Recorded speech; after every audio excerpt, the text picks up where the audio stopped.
হরিনাম ছাড়া কোনো গতি নাই, গতি নাই, গতি নাই। বলে বসলো মুকুন্দ তুমি বাড়ি ফিরে যাও।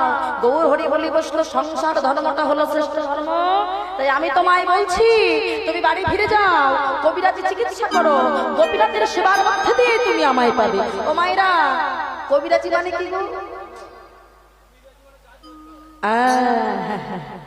বলে দেখো আমরা জানি দুটো চিকিৎসা, হোমিওপ্যাথিক অ্যালোপ্যাথিক, আর কবিরাজিটা হলো ওই যে শিকড় বাকড় বেটে মুখের মধ্যে রস দেয়, ওই ওই হলো কবিরাজি। হ্যাঁ, তবে শোনো তুমি বাড়ি ফিরে যাও, কবিরাজি চিকিৎসা করো। হ্যাঁ, কে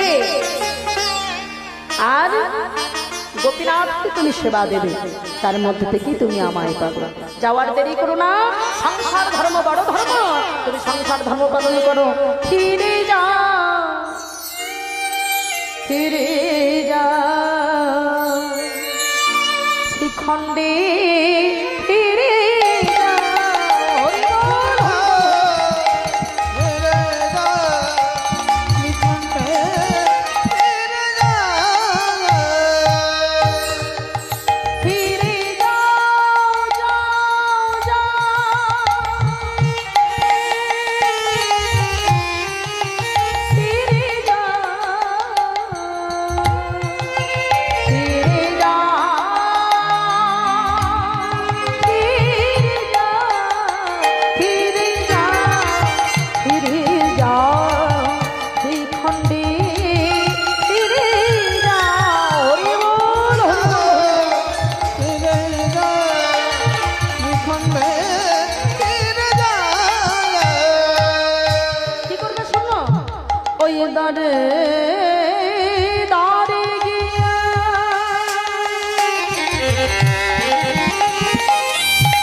বাড়ি ফিরে গেল, কবিরাজি চিকিৎসা শুরু করলো।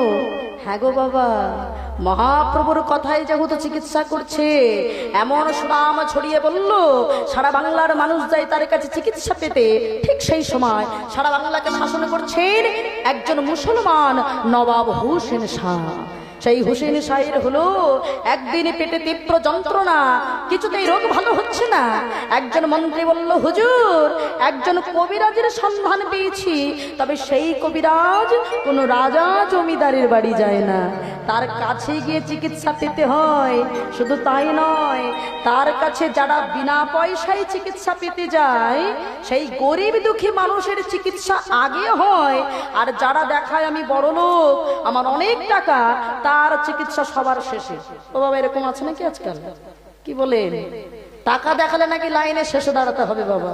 ভাবেন, একে বিরাট চিকিৎসক, তার মধ্যে আবার ভালো চিকিৎসা যেমন করে, আবার বিনা পয়সায়, মানে লোকটা কম হবে ভাবছেন? বাবা 2-4টে গ্রাম মনে হয় পার হয়ে যাবে। নবাব মনে মনে ভাবলো অত লাইনের শেষে গিয়ে দাঁড়িয়ে লাভ নাই, রোগ যখন ভালো করতেই হবে আমি বরং গরিবেই সাজি। তবে এত বড় চিকিৎসক সে আমার কাছে আসলো না, তবে যাবো আমি তার কাছে, কিন্তু রোগ যদি না ভালো করতে পারে বেটাকে বুঝিয়ে দেবো আজকে ওর একদিন কে আমার একদিন। ও মায়েরা, হ্যাঁ গো বাবা, নবাব কি করেছে? নবাব তো রাজ পোশাক খুলে দিয়েছে, সেরা জোড়া তালি দেওয়া জামা কাপড় পরে শ্রীখণ্ডের বাড়িতে গিয়েছে। গিয়ে জিজ্ঞেস করছে, ও ভাইয়া এখানে মুকুন্দ কবিরাজের বাড়িটা কোথায় বলো? এখনো যেতে হবে? কি করে বুঝবো ওটা বাড়ি? ও যে বাড়িতে হরিনামের ধ্বনি শোনা যাবে ওই বাড়িটা? আচ্ছা বেশ ঠিক আছে। তাড়াতাড়ি করে বাবা একটা বাড়িতে দরজার সামনে গিয়ে দেখছে কত মানুষ লাইন দিয়ে দাঁড়িয়ে আছে। হ্যাঁ গো বাবা, কে যে মুসলমান, কে যে হিন্দু, কে যে খ্রিস্টান বোঝা যায় না, সবাই হাত জোর করে দাঁড়িয়ে আছে। আর নবাব ওই দরজার পাশে দাঁড়িয়ে শুনছে। তখন চিকিৎসা শুরু হয়নি। মুকুন্দ সরকার গোপীনাথের চরণে তুলসী পত্র দিয়ে সুন্দর করে গানটা গাইছে। মায়েরা, গানটা শুনে আমরা সনাতন ধর্মের মানুষ হয়ে কাঁদতে পারলাম না, একজন মুসলমান হয়ে কেঁদেছিল বাবা। হ্যাঁ ও বাবা,